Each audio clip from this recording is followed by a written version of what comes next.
Bienvenidos y bienvenidas al curso nacional de nivel 1. Un placer tenerlos a todos y todas en esta nueva iniciativa de NEVA, junto con la Confederación Argentina de Básquet. Y hoy tenemos en este video un tema inicial de esta cursada de nivel 1, que tiene que ver con las competencias del entrenador. Y para adentrarnos ya rápidamente en el tema, comenzamos con una pequeña definición donde la competencia está vinculada a una capacidad, o una habilidad, o un saber hacer, ¿no? De un tema determinado. Y si pensamos en capacidades, habilidades o destrezas, como dice esa definición, ¿cuáles de estas capacidades, habilidades o destrezas creemos que deberíamos saber como entrenadores? Y les dejo esa pregunta ahí unos segundos para disparar alguna reflexión. Creo que seguro se les van a ocurrir un montón de cosas que el entrenador debe dominar para hacer su trabajo. Y hoy vamos a hablar de varias de ellas. Pero me gustaría que se tomen un minuto si quieren poner en pausa este video para pensar o para anotar qué cuestiones creen que debería poseer el entrenador, ¿no? Que debería dominar para poder desenvolverse en su tarea. Antes de avanzar en las competencias, podemos hablar de responsabilidades, ¿no? Y la gran responsabilidad que tenemos como entrenadores en nuestra tarea. Porque trabajamos obviamente con chicos, en nuestra gran mayoría, con adolescentes también y con adultos, ¿no? Y todas estas personas implican una responsabilidad para nosotros, ¿no? Y creo que tenemos tres grandes cuestiones a tener en cuenta en estas responsabilidades. Una es la formación, formarlos, no solo desde lo basquetbolístico, ¿no? Sino desde lo humano. Nosotros tenemos una posición privilegiada en ese sentido, en el cual tenemos, si solo trabajáramos con una categoría y tuviéramos un grupo pequeño, 10, 12 jugadores, los cuales vamos a poder eh, influenciar y entender influenciar desde un aspecto positivo, ¿no? No desde algo negativo, pero vamos a poder y vamos a tener contacto con estas personas durante mucho tiempo, en un año, y si fueran solo 12 y solamente dirigiéramos una categoría y nos desempeñáramos muchos años como entrenador, vamos a lograr llegarle y tener eh, esta influencia de que les hablaba a muchas personas, a una gran cantidad de personas. Ni hablar aquellos que laburan con, con más de una categoría, con muchos chicos y que le dedican el tiempo. Entonces, primero formarlos, ¿no? Desde la parte basquetbolística, obviamente, porque para eso se acercan al club, para aprender a jugar al básquet, pero también, y no menos importante, al contrario, más importante aún, poder usar esta postura de privilegio nuestra o este rol para poder impartir un montón de valores y de cuestiones que serán importantes en el resto de la vida de estas personas. Educarlos entonces también viene de la mano con esto y usar el básquet como medio para hacerlo. Después veremos o charlaremos algunas estrategias o cómo el básquet puede ser un momento o una herramienta sumamente importante para transmitir enseñanzas, insisto, no solo específicas, sino mucho más generales y que tienen que ver con cuestiones humanas. Y en tercer lugar, dirigirlos, ser un líder, si se quiere, darles una dirección a estas personas, eh, también es una responsabilidad como nosotros como entrenadores. Entonces, en aquella pregunta que les hacía en el inicio, seguramente en las competencias se habrán pensado varias para que el entrenador deba dominar y ser su mejor versión. Y nosotros acá pensamos en varias. Acá tenemos en el centro al entrenador, en el círculo azul, y está atravesado por un montón de otras áreas y de competencias que debe contemplar e intentar dominar. Después cada uno tendrá más herramientas en una que en la otra, pero en esta propuesta de generar un desarrollo integral del entrenador que tenemos en Eneva, eh, hablamos de todas estas. Entonces, por un lado, si empezamos por arriba, por el círculo violeta, hablamos de desempeño del entrenador, de cómo se va a desempeñar en su tarea, ¿no? Y tener en cuenta eso como una competencia en sí implica pensar en qué es cómo se desempeña el entrenador, qué significa desempeñarse bien o mal como entrenador. Si seguimos hacia la derecha en el sentido del reloj, en la comunicación, seguramente fue una de las primeras que se les ha ocurrido al entrenador o entrenadora que esté escuchando esta charla. La comunicación con algunas aristas, no solo el hablar, ¿no? El hacerse entender. Seguimos en la siguiente, cómo nos relacionamos con la competencia o cómo entendemos la competencia y cómo nos desenvolvemos en la misma. Eso, para que redundancia, es una competencia en sí, aunque las palabras sean utilizadas de forma diferente acá. Y si seguimos la relación con los jugadores, ni hablar, las relaciones entre el entrenador y sus personas a cargo. En el caso del nivel 1 y en muchas de las categorías, la relación con los padres, si seguimos en el círculo verde que está debajo, implica otra competencia y varias herramientas también a tener en cuenta. Creo que ese círculo verde, a medida que avanzan los años y las categorías, se empieza a mutar y puede aparecer una relación con dirigentes, una relación con otros colegas que trabajan con nosotros, o podría ser también la relación con las personas en la tribuna, los aficionados, etcétera, pero eso son temas de otra charla. Si continuamos, la idoneidad, y esto parece súper obvio, pero para ser entrenador hay que saber de básquet, ¿no? Y, y todos seguro estarán poniendo su mano en la frente en este momento diciendo, claro, obvio, pero a veces no es tan obvio en algunas cuestiones. Después vamos a hablar un poquito más de eso.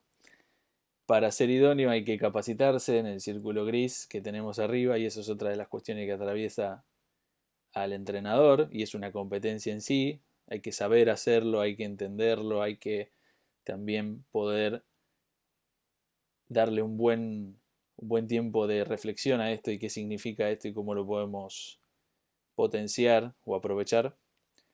Y por último, arriba a la izquierda, ese círculo que dice docencia o el rol docente del entrenador, o cómo el entrenador es un maestro y las competencias que implica ser también un maestro, ¿no? Y qué cuestiones debemos tener en cuenta.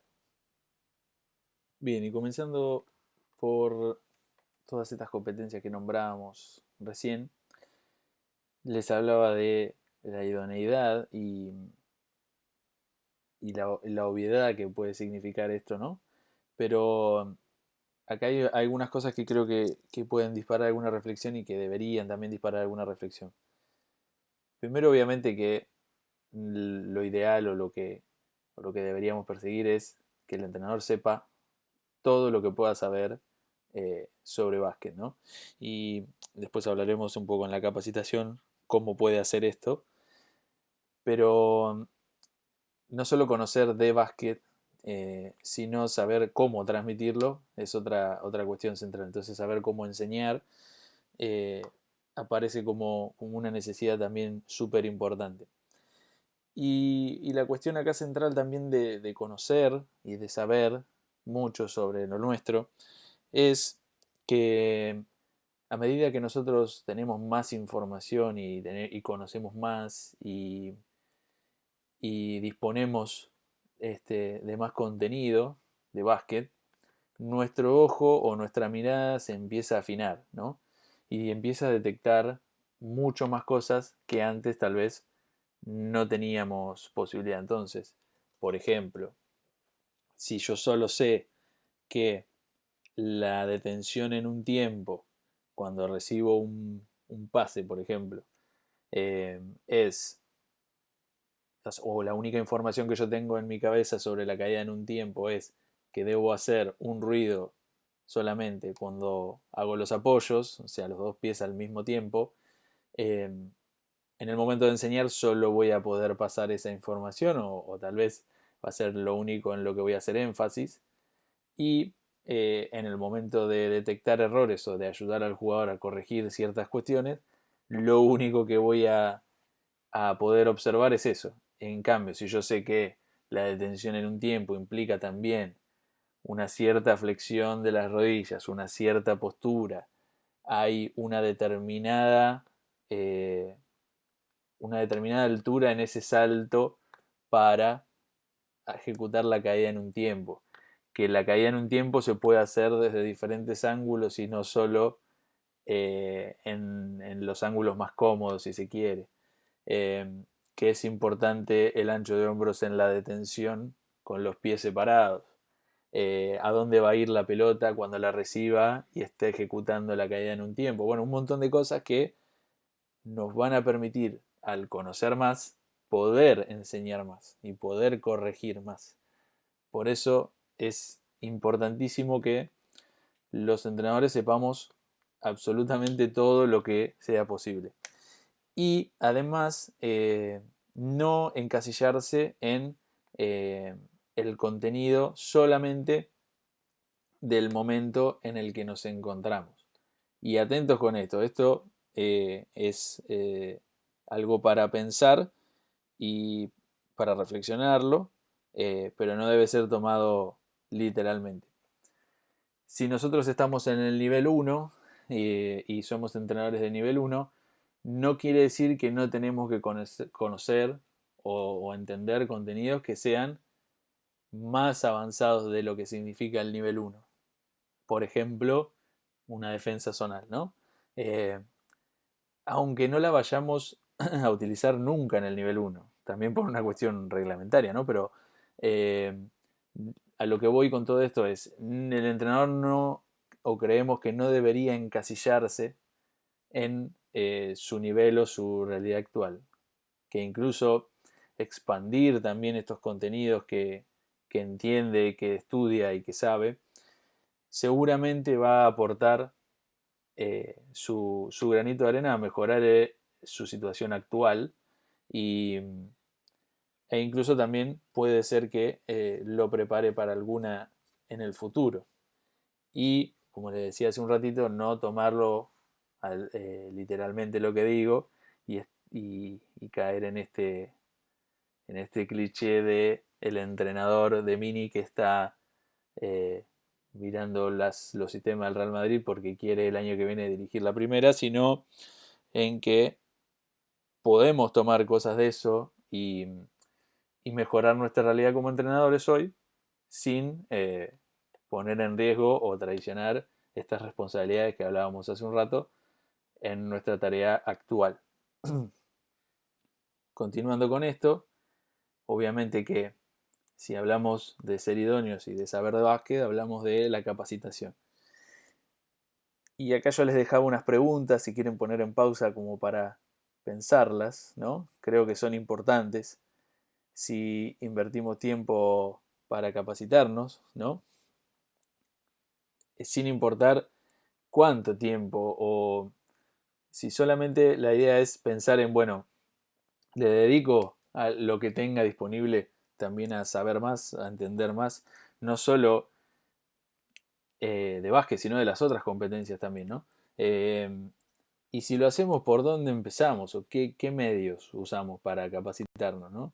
Y acá la autocapacitación también es un eje central, porque este curso y todas las propuestas de NEVA tratamos de año a año que sean muy ricas y que se superen y que logren darle a los alumnos y a las alumnas todas las cuestiones centrales que van a necesitar para desempeñarse como entrenadores, pero no deja de ser algo eh, mínimo. Nosotros en el año y en estas clases, incluso en este año que va a ser bastante particular con toda esta situación, no llegamos a impartir todo lo que nos gustaría impartir, obviamente.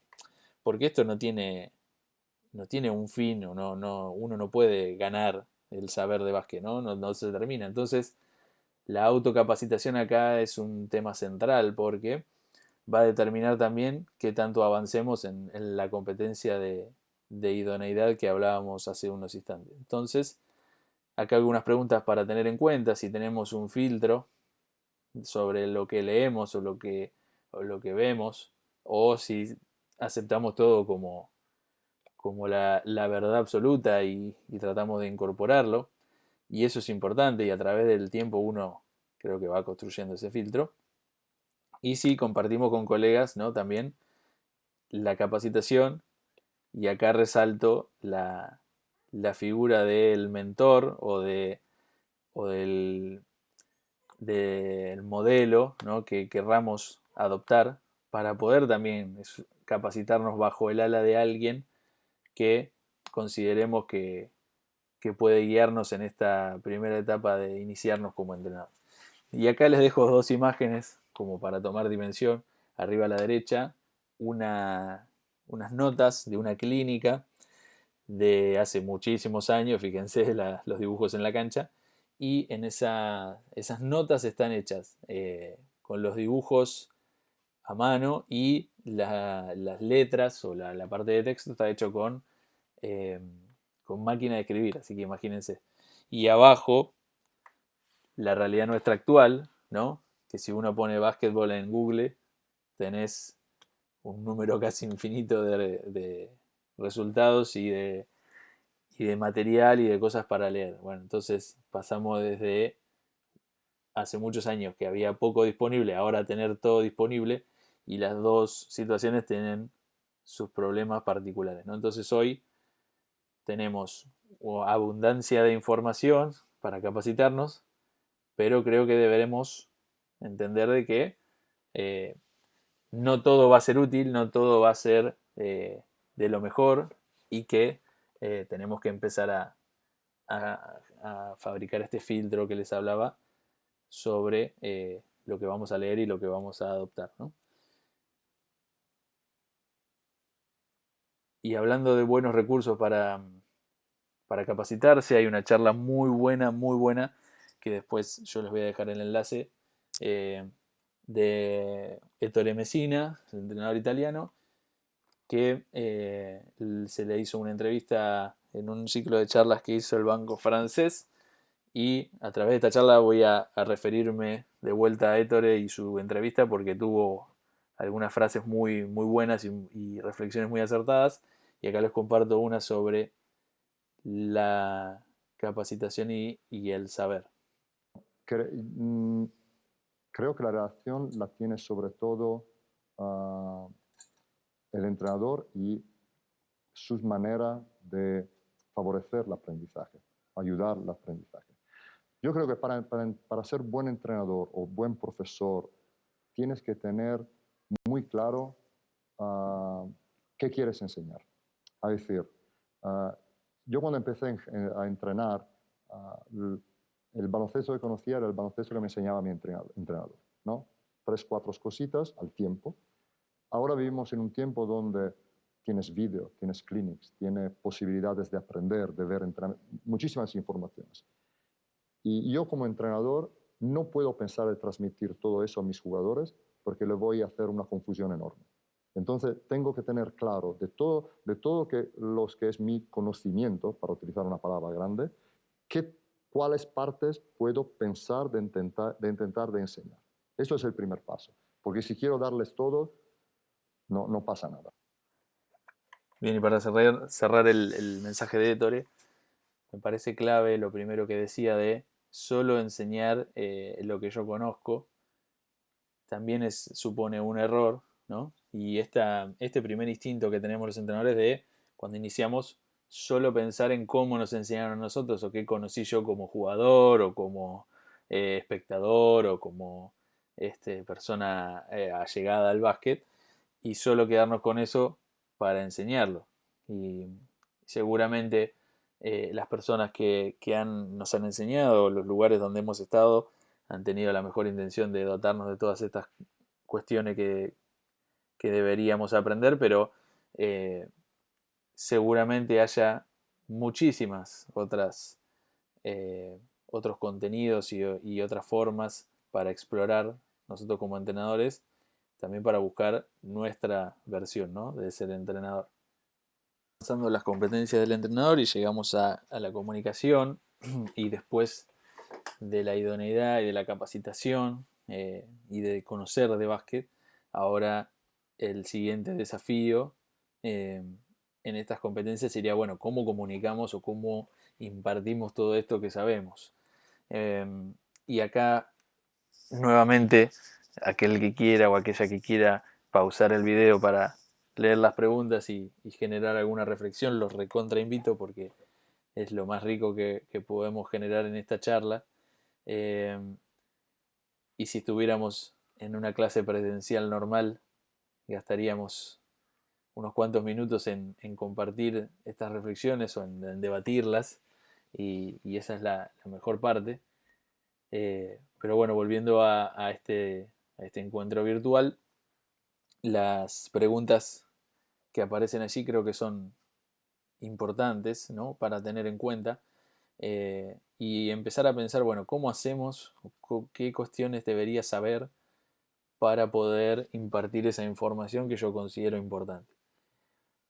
¿Cómo mandamos el mensaje a los jugadores o a las jugadoras en los ejercicios, en los partidos, que son situaciones bastante particulares, las dos? Y después, si sabemos resaltar esta información importante, y cómo hacemos, ¿no?, para esto. Y también, obviamente, la distinción y la importancia de la comunicación verbal y la no verbal. Y creo que una de las grandes máximas en la comunicación, sobre todo en el deporte, ¿no?, como entrenadores, tiene que ser la claridad y el ser conciso como dos banderas a tener para impartir todas estas cuestiones que consideramos importantes.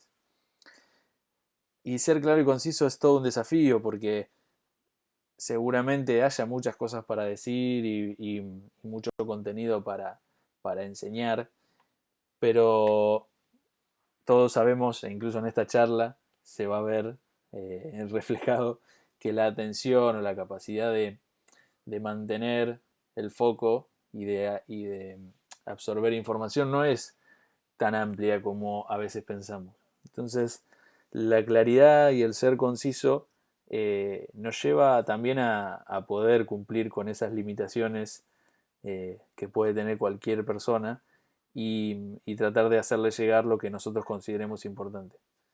Y para eso también el lenguaje corporal es clave, sobre todo porque va a haber un montón de personas que a través de la comunicación no verbal o del lenguaje corporal eh, también van a absorber mucha información. Entonces hay que tener extremo cuidado y prestarle atención a eso. Y los canales de comunicación y el poder, ¿no?, usarlos para extender este contenido, para esta información, para hacerla llegar al receptor, necesita que esa conexión esté abierta, si se quiere. Y para que esté abierta, no creo que haya forma de que esta esté abierta sin que haya un mínimo de relación o de confianza entre ambas partes, ¿no? Las emociones acá juegan un papel importante, y ahora vamos a hablar un poco más de eso, pero tener en cuenta que la conexión emocional también y el pensar eh, en lo que rodea el mensaje puede ser un determinante de apertura o de cierre de esa comunicación. Entonces, por ejemplo, si vemos esta imagen, el lenguaje corporal del entrenador nos puede indicar cierta cuestión si estuviéramos en un tiempo muerto. ¿Y qué pasaría con ese lenguaje corporal si este jugador viene de cometer 3 errores consecutivos, ¿no? Y el entrenador lo mira con esa cara y lo señala. Desde lo emocional y el lenguaje corporal, tal vez se esté cerrando ese canal de comunicación, ¿no? Por otro lado, otro ejemplo, si el entrenador pusiera esta cara y este lenguaje corporal en un tiempo muerto y, de felicitar, ¿no? De aprobar o de afirmar, sabiendo que la jugadora que está a la izquierda recuperó una pelota después de una buena defensa, claramente está abriendo también ese canal, ¿no? De comunicación, o por lo menos es acorde a lo que se supondría o tal vez esperaría esa persona. ¿Qué pasaría si invirtiéramos y si esta comunicación no verbal o corporal, este lenguaje corporal, se mantuviera en esta situación, o si ese ejemplo estuviera acá? Tal vez serían diferentes las cosas, ¿no? Y entonces, hablando de comunicación no verbal, que para definirla y darle un marco, hablamos de gestos, expresiones, signos e indicios, todo lo que se encarga de enviar también información entre las personas sin hablar. Y acá hay algunas preguntas que también invitan a la reflexión y que pueden ser importantes. Cuando estamos ahí en el club, en el ejercicio, en la cancha, en el partido, a veces no le damos mucha importancia a eso, y la pregunta entonces es si estamos atentos a cómo nos comunicamos de manera no verbal, qué gestos hacemos, cuál es nuestra expresión, cómo nos paramos, cómo reaccionamos. eh, y acá esto puede ser importante. Incluso seguro que le ha pasado a más de uno o de una de, no contemplar algún gesto que hizo y algún jugador sí se dio cuenta y ustedes no se dieron cuenta. Eh, a mí me ha pasado muchas veces, y este tipo de lenguaje no verbal eh, necesita de esa reflexión también, ¿no? Para saber cómo comunicar este, esta información y de poder generar estas emociones que hablábamos hace unos segundos, y de poder seguir abriendo esos canales de comunicación. Entonces, aquí hay unas claves en el texto de abajo donde el contacto y los gestos seguramente sean importantes para abrir esos canales de comunicación. Entonces, como vemos en la foto, la mirada a los ojos y el contacto seguramente sea importante a la hora de enviar este mensaje, ¿no? Seguimos, por ejemplo, acá otros ejemplos. Si el jugador de la derecha está frustrado por algún error o lo que sea, y el entrenador se acerca y hace este contacto, o si la jugadora de la izquierda está en una situación similar y su entrenadora se acerca y hace contacto, no va a ser lo mismo. Por más de que repitan el mismo discurso, no va a ser igual esa comunicación si hablamos solamente desde lejos y no hacemos esto, ¿no? ¿Qué pasaría? Los invito a pensar esto. ¿Qué pasaría si estamos jugando y tenemos un error y vemos al banco y vemos a nuestro entrenador o entrenadora con alguna de estas expresiones?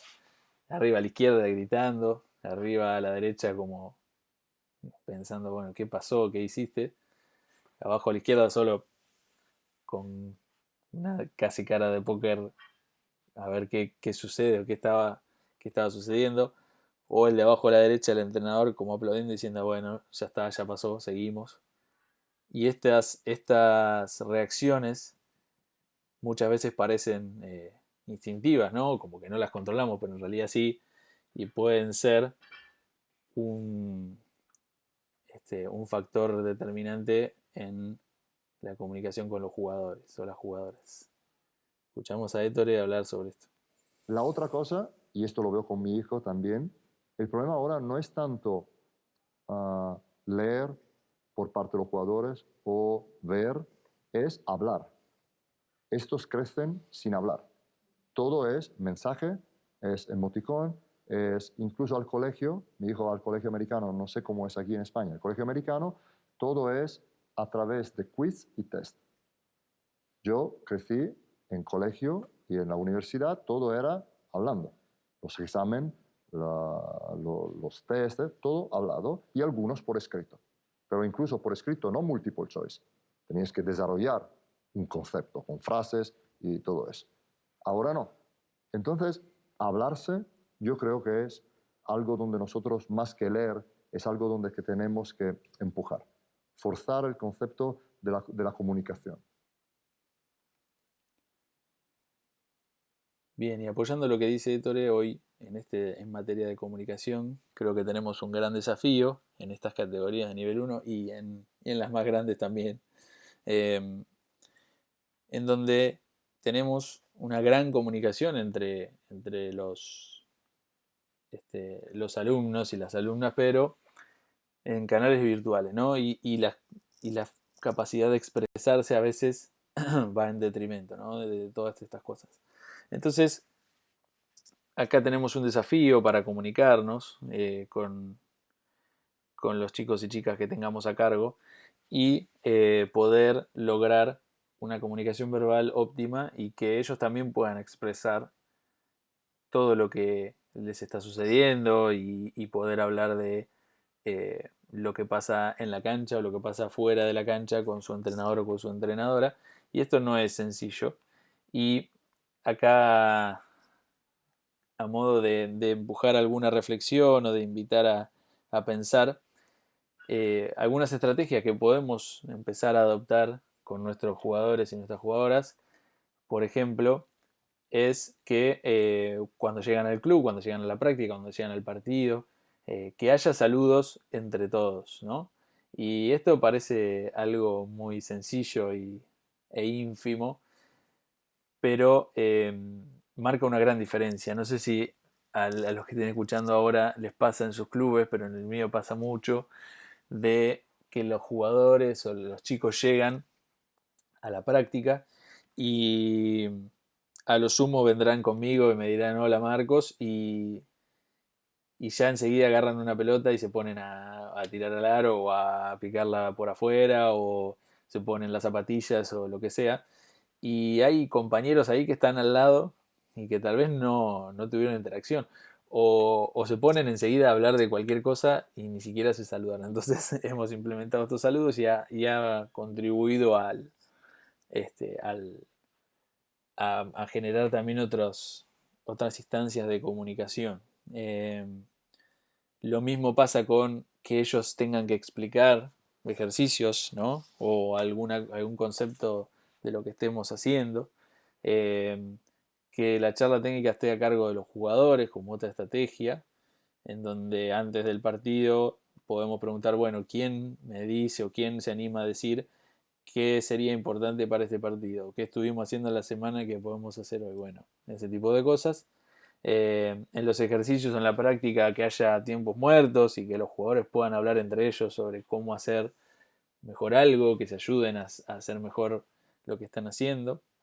Y, y por último, esto como otra de una competencia también a tener en cuenta, que el entrenador pueda facilitar la charla entre ellos. Entonces, organizar esas reuniones, poder charlar con uno y que conecte con otro. E incluso hay muchas veces que entre ellos desconocen que pueden tener alguna cuestión en común para charlar y el entrenador puede ser ese nexo.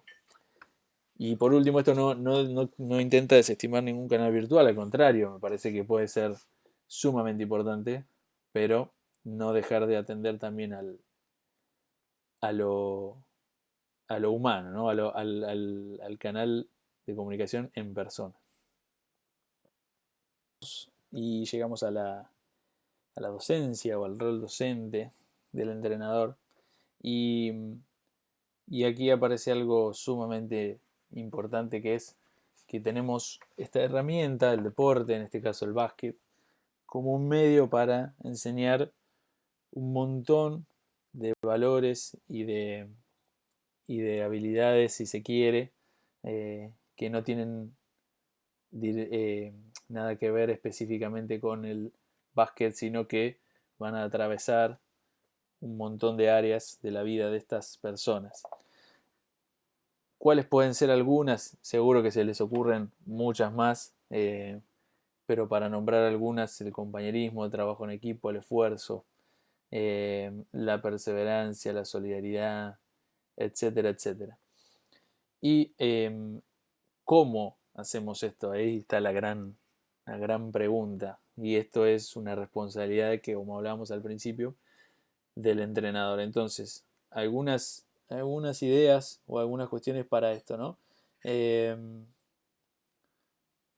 ¿qué, eh, ¿Qué podemos hacer? Bueno, primero, obviamente que para poder enseñar esto, cualquiera de estos valores, tenemos que interiorizarlo, ¿no? Tenemos que haberlo experimentado, creer en eso, tener un pensamiento fuerte sobre eso para poder impartirlo.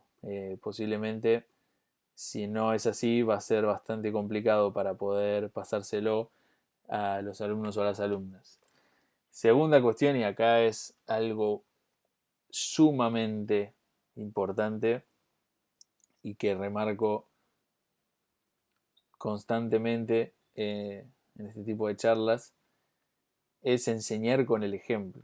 Nosotros también somos docentes al comportarnos, al hacer. No va a ser lo mismo que nosotros pidamos una cosa pero después hagamos otra. Y parece obvio, pero a veces no lo es tanto, y es una responsabilidad también del entrenador, ¿no? De ser el ejemplo, porque somos eh, el centro de atención muchas veces, sin quererlo, de todas las personas que están implicadas en ese equipo o en ese club, y lo que nosotros proyectamos va a ser sumamente importante. Hablar sobre estas cosas, reflexionar sobre estas cosas, estar atento a escenarios para enseñar este tipo de valores que nombrábamos antes. Entonces, eh, tener las antenas listas para saber qué pasó determinada cuestión y poder reforzar con algo de esto que hablábamos. Entonces, podría ser que un jugador o una jugadora está frustrada porque erró 3 bandejas seguidas, ¿no? Y bueno, empezar a tomar ese escenario para decir, bueno, pero acordate que hablamos de eh, que lo importante es seguir intentando hasta que salga, y en el momento que salga, ahí vas a darte cuenta que lograste superar ese obstáculo y que aprendiste. Entonces empezamos a impartir un poco de resiliencia, ¿no? O, bueno, tu compañera te va a ayudar a ver cómo podés hacer para meter esa bandeja, o que los mismos compañeros o compañeras alienten a esta chica, por ejemplo, que erró esta bandeja, ¿no? Estar atento a esos momentos que son claves para impartir este tipo de cuestiones. Y obviamente protegerlas, ¿no? Y reforzarlas. Entonces, si eh, la chica que erró las 3 bandejas y luego a la cuarta logró convertirla y todos festejamos, y en la quinta la erra, no podemos traicionar ese aprendizaje o ese momento retándola nuevamente por su fallo, ¿no? Parece obvio, pero es algo que demanda mucha atención por parte nuestra, y si no lo tenemos siempre ahí a mano, a veces sin querer podemos traicionar un poco eso. Entonces, continuando, hablando un poco de ser ejemplo, eh, esta, en realidad, a ver si se lo puedo mostrar ahí. Eh, si el entrenador les dice a sus jugadores, bueno, no se protesta al árbitro, pero después aparece esta imagen, ¿no? Y empieza a protestar, se va un poco de esta credibilidad y se traiciona un poco el mensaje. Lo mismo que si empezamos a los gritos pidiendo silencio y los jugadores le hablamos de autocontrol, de respeto, probablemente estemos en problemas. Y para cerrar esta parte de docencia, valores, etcétera, Eh, Les recomiendo ampliamente este libro, que después se los vamos a pasar. Se llama Mindset y habla de una mentalidad de crecimiento, ¿no? Y creo que acá tenemos que tomar un montón de cosas para poder impartírsela a los alumnos y a las alumnas. ¿Cómo sería una mentalidad de crecimiento o en qué se beneficiaría una persona de una mentalidad de crecimiento? Que es pensar más en el proceso y no en el resultado.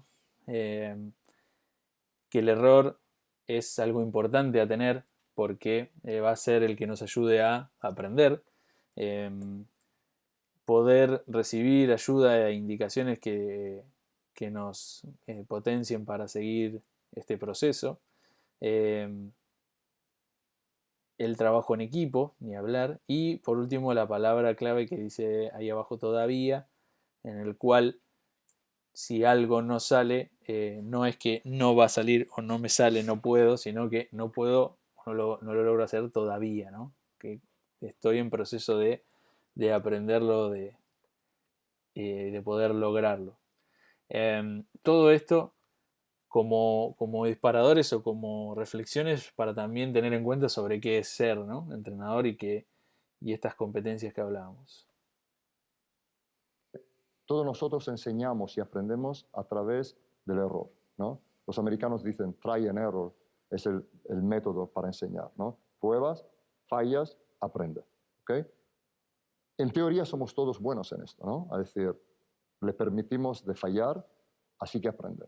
La realidad y que nosotros nos enfadamos todos cuando estamos enfrente del error. Entonces, desarrollar una capacidad como entrenador y como discípulo de ponerse enfrente del error y utilizar el error es muy delicado. Hago un ejemplo. Con todos los equipos de baloncesto, sobre todo ahora, en estos días se utiliza el vídeo. Poner el jugador solo o el equipo enfrente de un vídeo para enseñarle dónde se han equivocado, dónde han fallado. Algunas veces te enfadas también, porque si el error está repetido, bueno, esto no está bien. Pero el jugador tiene un sentido casi de vergüenza de estar sentado por parte del entrenador enfrente de sus errores allí. Y mi más importante esfuerzo tiene que ser que explicarle hasta que lo creen que estamos enfrente del vídeo porque nuestro objetivo es entender cuál es el error, analizarlo y entender qué tenemos que hacer para hacerlo distinto. No estamos aquí para matar ninguno.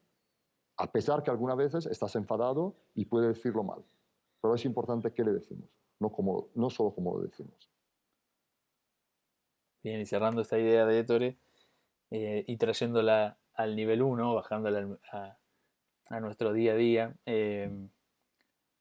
Obviamente es posible que ninguno tengamos sesiones de video con nuestra categoría de nivel uno, pero sin embargo, eh, esto de esta idea central que charlábamos del error y de no exponer eh, al error como algo negativo, ¿no? Sino reforzar desde todas las competencias de comunicación que hablábamos hoy, que el error es algo importante y que no va a ser una condena para el jugador o jugadora, sino que va a ser lo que lo va a potenciar a aprender, ¿no? La instancia, la última instancia o la mejor instancia de aprendizaje va a ser el momento posterior a cometer ese error.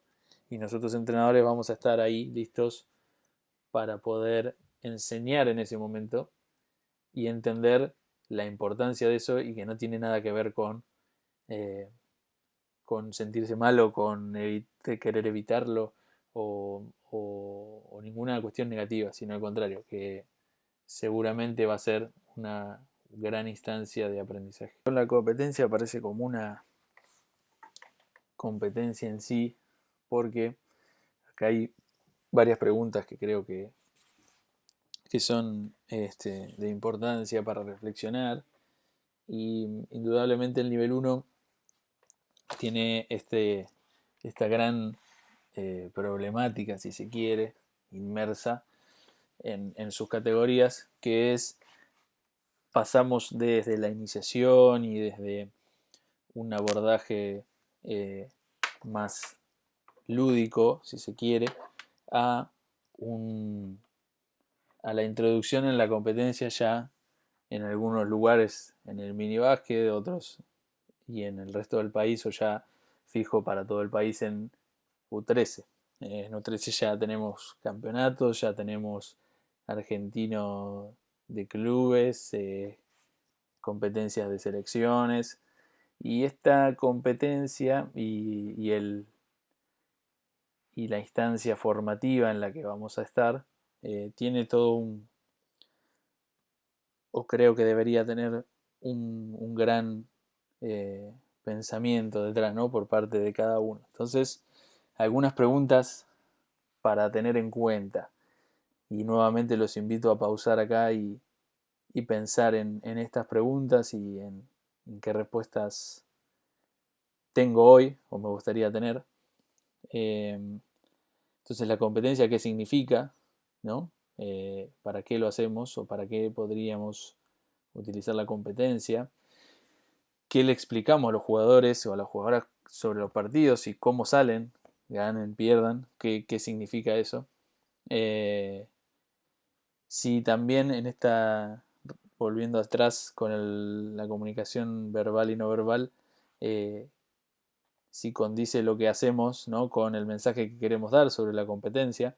No es lo mismo que yo diga que no pasa nada con los partidos y que lo importante es divertirse y que después esté gritando sobre la línea o metiéndome en la cancha.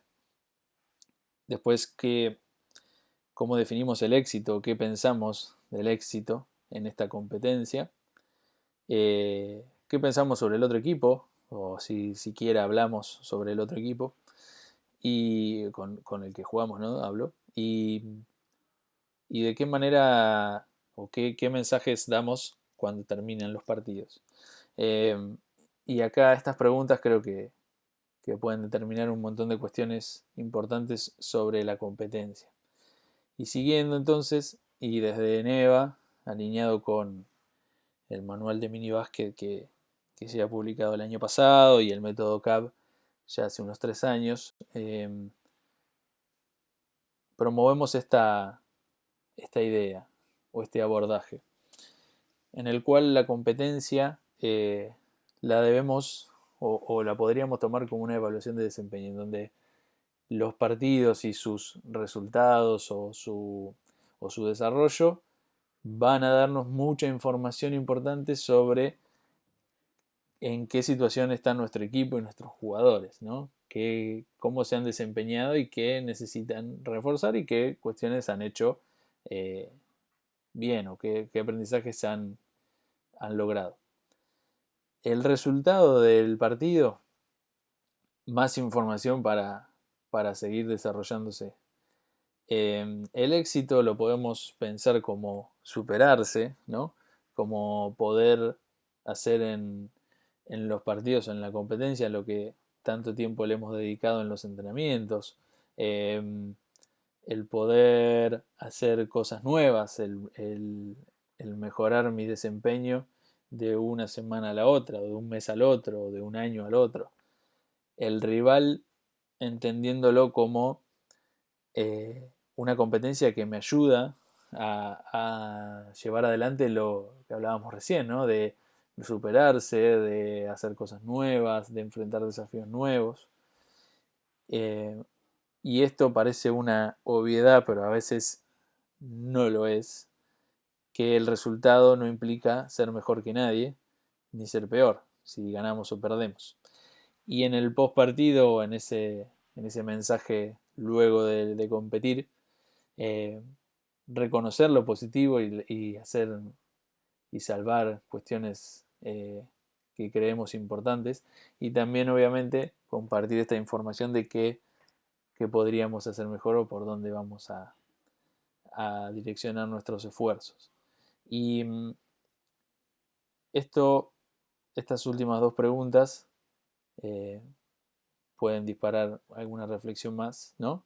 Si pensamos sobre esto antes de ir a competir y si hablamos al respecto con esto. O si recién nos pusimos a reflexionar sobre esto una vez que ya competimos y ahí tal vez puede llegar a ser otra situación, ¿no? Entonces, les comparto una frase de John Wooden, entrenador legendario del básquet universitario estadounidense, el cual decía que el verdadero éxito solo puede ser conseguido a través de la satisfacción de saber que hiciste todo dentro de tus posibilidades para llegar a ser lo mejor posible, ¿no? O tu mejor versión. Y esto se los comparto porque creo que el básquet formativo va por esta, o podría tener esta idea como estandarte. El proceso formativo del jugador creo que debería apuntar, o por lo menos es lo que tratamos de promover desde NEVA, a lograr la mejor versión de los jugadores. Esa mejor versión puede ser que sea campeona en U13 o puede ser que sea en otra posición, ¿no? Y puede ser eh, que la mejor versión recién llegue cuando seamos más grandes y ahí se logre algún logro deportivo, pero no tiene nada que ver el resultado, sino que, como dice la primera parte de la frase, saber, la satisfacción de saber que lograste esa mejor versión.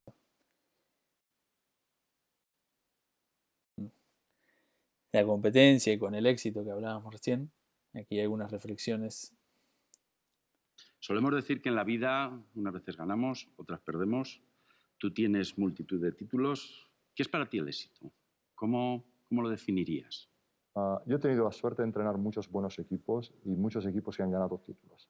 Y no hay nada como el momento que tú te das cuenta que el equipo está jugando juntos. Están haciendo las cosas juntos.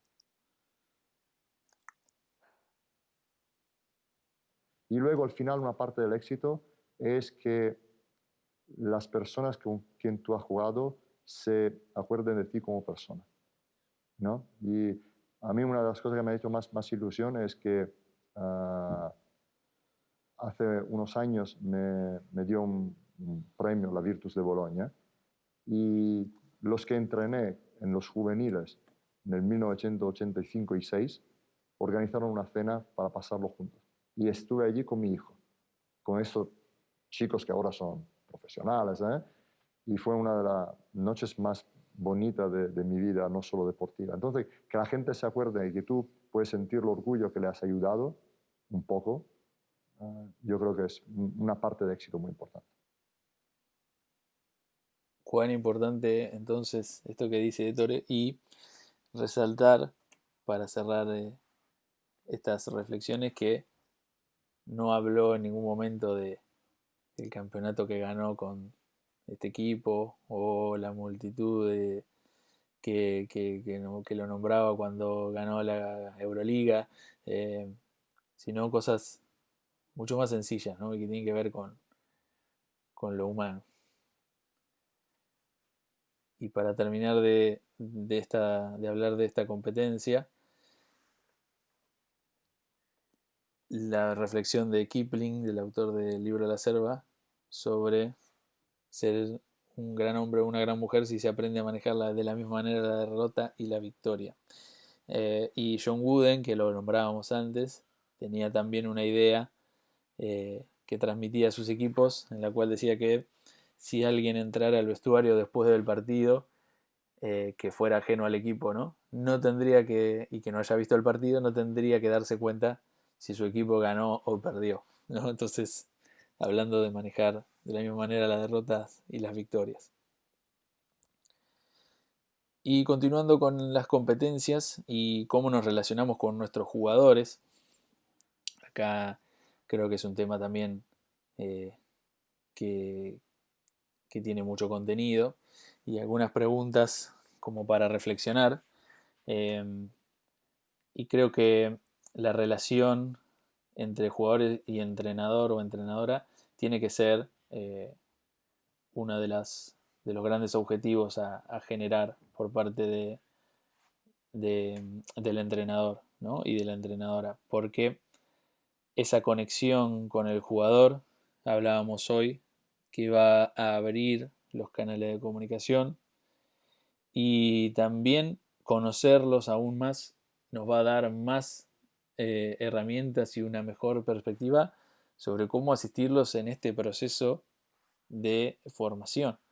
Eh, Saber más sobre cada uno probablemente nos haga entender las mejores formas de poder ayudarlo y de poder aportar a su crecimiento como jugador y como persona. Y conectando un poco con lo anterior, ¿no? Y cómo abordamos los errores ahora en esta nueva competencia que estamos hablando sobre cómo nos relacionamos con los jugadores. Algunas preguntas para pensar. ¿Y qué pasa cuando un jugador o una jugadora comete un error? ¿Qué hacemos? No solo en cómo nos comunicamos, como hablábamos antes, sino en qué, ¿no? ¿Qué decimos? ¿Qué contenido le damos? Si, si solamente vamos a señalar ese error o vamos a ayudar a que lo superen. Eh, y acá una idea que creo que puede ser importante es que el entrenador es un facilitador, ¿no? Y, y esto implica que logre dar ciertas herramientas a sus jugadores para que puedan superar estas dificultades. No solo ser un señalador, si se quiere, de qué se está haciendo mal, sino también de ser colaborador en superar esos obstáculos. Este es otro aspecto del trabajo de profesor y entrenador, que es dejar que fallen. Nuestro sueño es que no fallen nunca, así nosotros parecemos mejores, ¿no? Hay veces que tenemos que dejarle de fallar y ayudarles. No levantarle, pero ayudarles a levantarse. Muy complicado.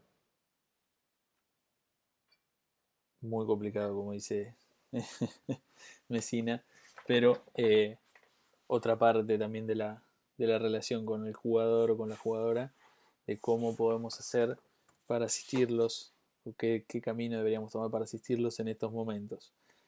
Continuando, eh, en esta relación con los jugadores también aparece esto de esta cuestión de la equidad, ¿no? Y si tratamos a todos por igual o no, y si deberíamos o no, toda una reflexión ahí detrás.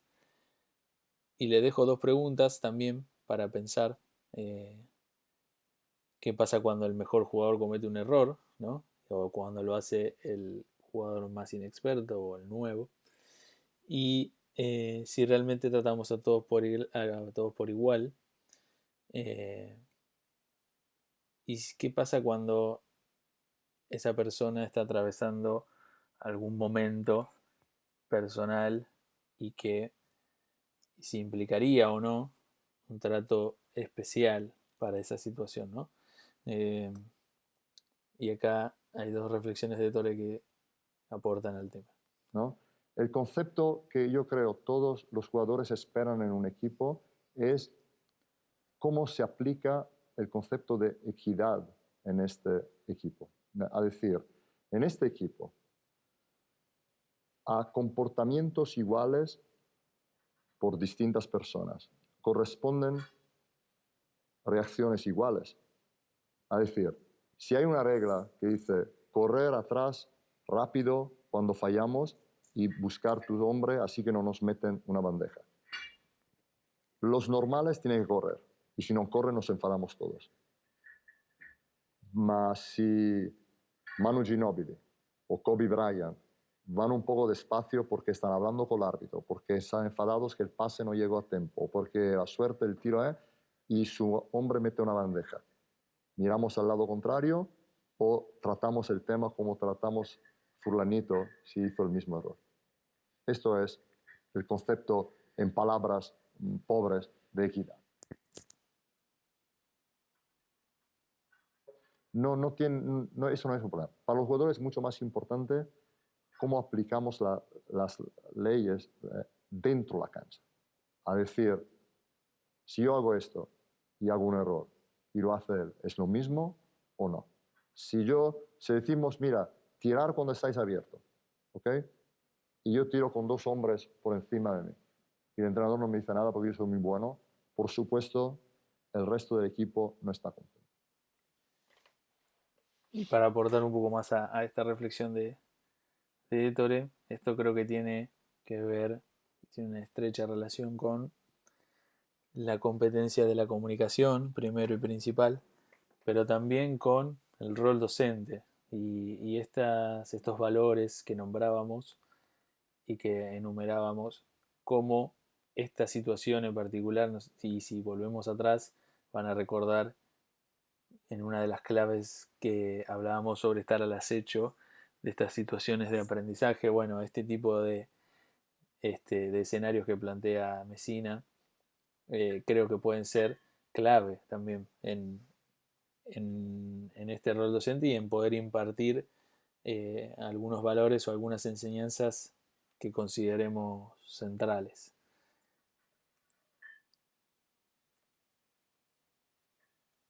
La relación entre los jugadores y el entrenador o la entrenadora, eh, también resaltamos la idea de que la relación, ¿no?, debe ser en orden de potenciarse. Y para mejorar esto, para lograrlo, claramente, como hablábamos al inicio, deberíamos invertir tiempo en conocer a nuestros jugadores o nuestras jugadoras para poder generar vínculos mucho más fuertes y más grandes y que ese ambiente logre ser un ambiente propicio para su desarrollo como deportistas y como personas.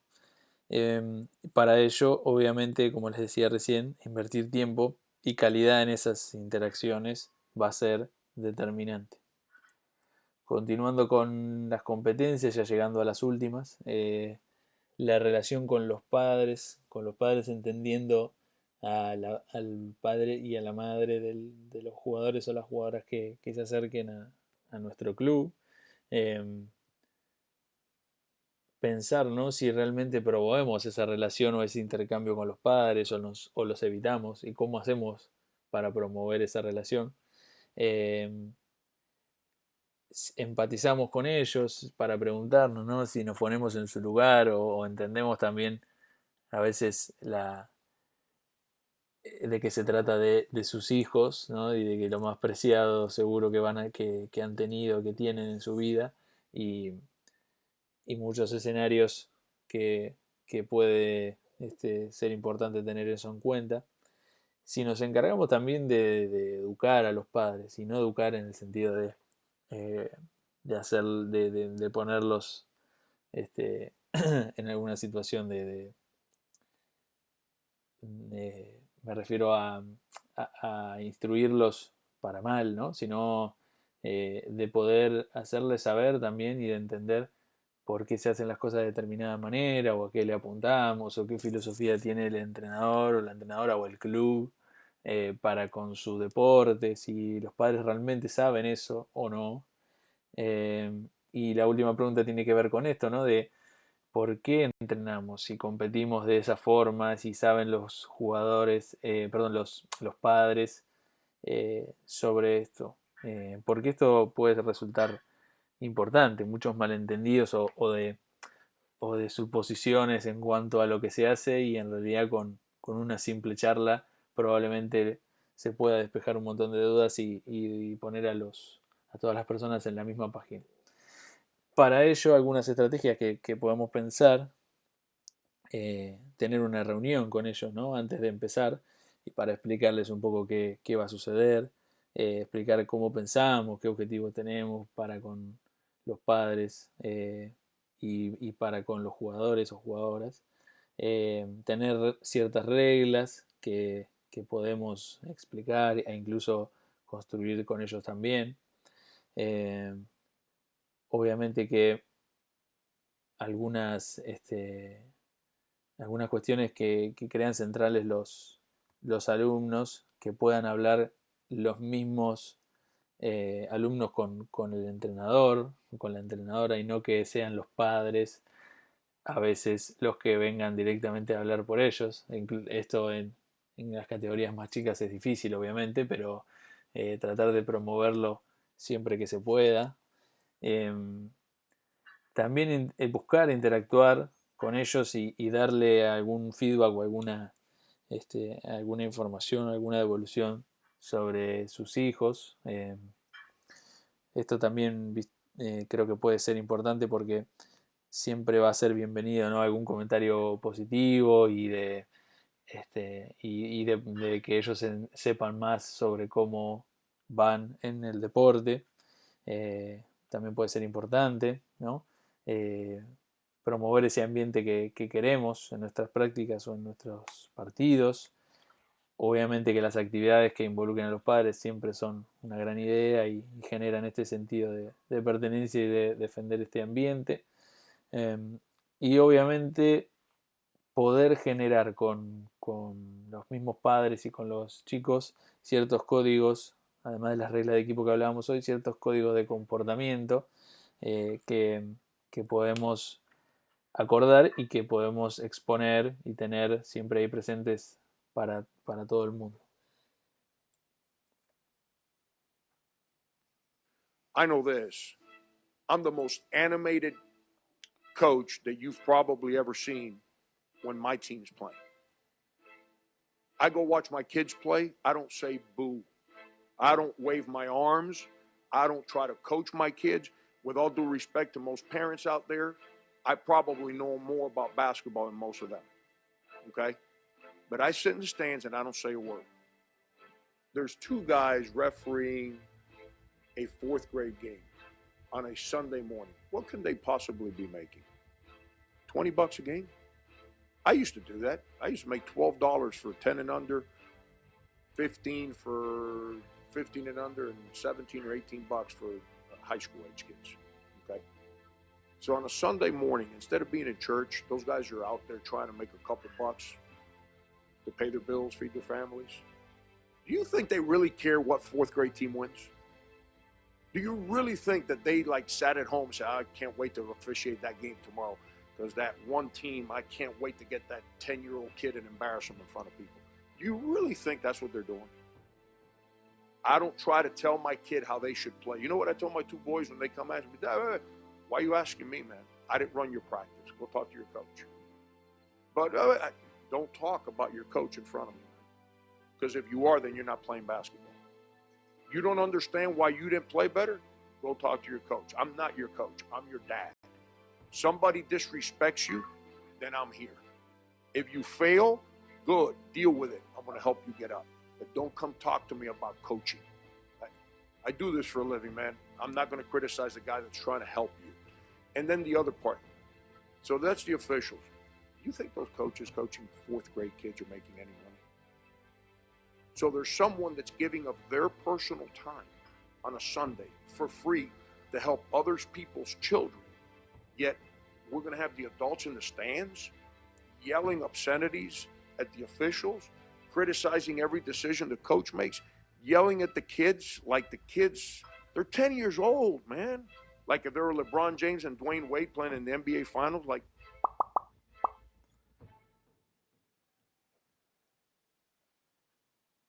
Viene ahí como agregando un extra a esta relación con los padres, también cómo el entrenador puede o no influenciar la interacción entre padres y árbitros, por ejemplo, también como otra de las competencias a tener en cuenta y de la comunicación no verbal sobre todo, que vamos a exponer en situaciones de partido y que puede eh, ser una imagen positiva o negativa para los padres en su relación con los árbitros, que hablaba el entrenador recién del video. Bien, y ya llegando al final, última competencia de las que expusimos al inicio, el desempeño, y desempeño entendiéndolo como esta autoevaluación o evaluación de cómo estamos haciendo nuestra tarea y qué cuestiones podemos mejorar o cuáles debemos atender, cambiar. Y acá algunas preguntas para pensar. Si realmente revisamos, ¿no?, con nuestro desempeño como entrenadores de manera periódica, no cada mucho tiempo, sino regularmente. Y si contamos con alguien que nos ayude en este proceso, y vuelvo atrás en la charla a la capacitación y a los mentores o a los colegas que nos pueden ayudar. Contamos con alguien que nos pueda ayudar en esto y qué herramientas podemos usar para evaluarnos, ¿no? Nuestro desempeño. Y hablando de mentalidad de crecimiento, que lo exponíamos hoy en la parte de valores y del rol docente, si tenemos esa misma con nosotros. Si no contamos con nadie que nos pueda asistir, podemos crear herramientas propias o los mismos jugadores tal vez nos puedan ayudar en esto. Herramientas propias me refiero a poder filmarnos, ¿no? Poder generar algún tipo de encuesta sobre lo que se estuvo haciendo para con los alumnos o alumnas. Hay un montón de cosas que podríamos pensar en orden de poder revisar nuestro desempeño. Y continuando con esto, todas estas competencias, no solo el desempeño, sino todas estas competencias van a encontrar su punto más alto, su mejor versión, si las incorporamos de manera genuina. No porque en la clase de NEVA dijimos que la comunicación no verbal era importante,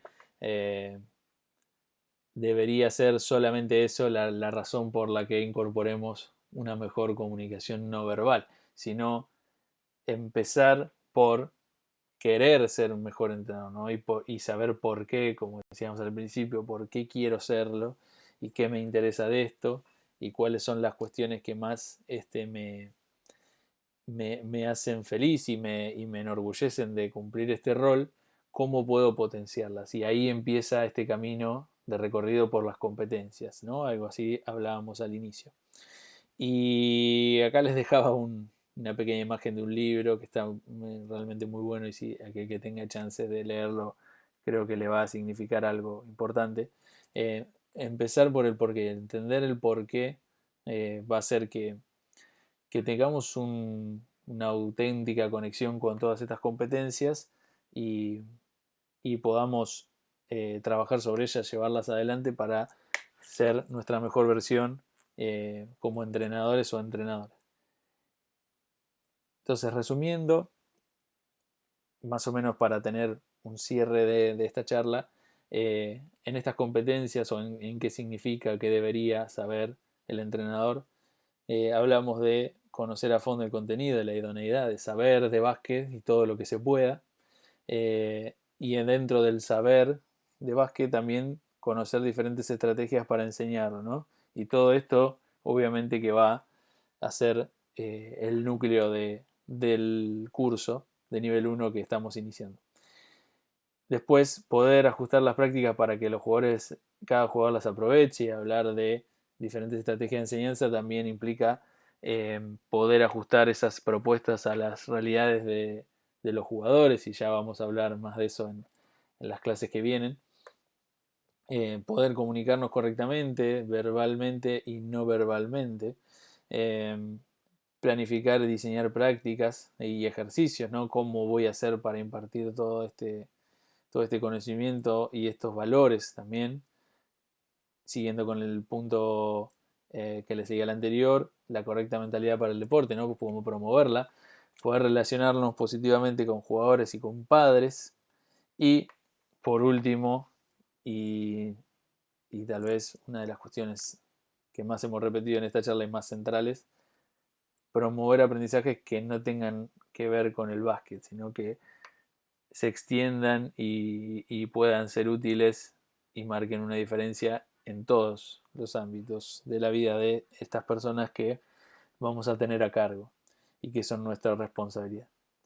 Entonces, para darle un cierre, insisto, ya lo dije al inicio, pero quiero volver a nombrarlo.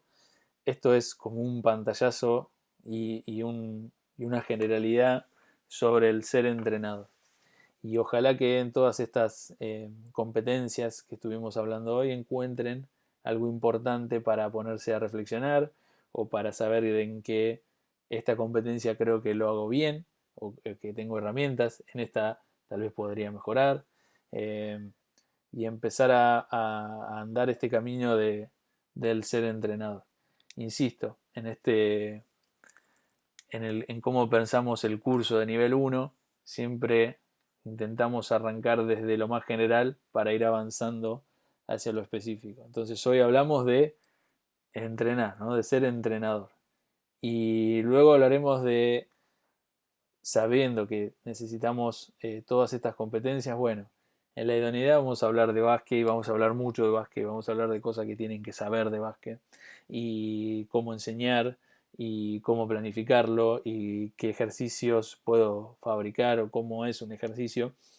Y luego hablaremos de todas estas otras cuestiones, ¿no? Que hacen a la parte práctica de ser entrenador y del cómo llevar adelante todo esto que estuvimos charlando hoy. Así que espero que haber disparado algunos pensamientos, que quede alguna idea dando vuelta después de esta charla, y ojalá que logremos ver la totalidad para después en las próximas clases ir de a poquito poniendo la lupa sobre cada competencia y sobre cada contenido, siempre en pos de lograr esta mejor versión como entrenadores. Así que les agradezco, muchas gracias por la atención y nos estamos viendo en la próxima clase.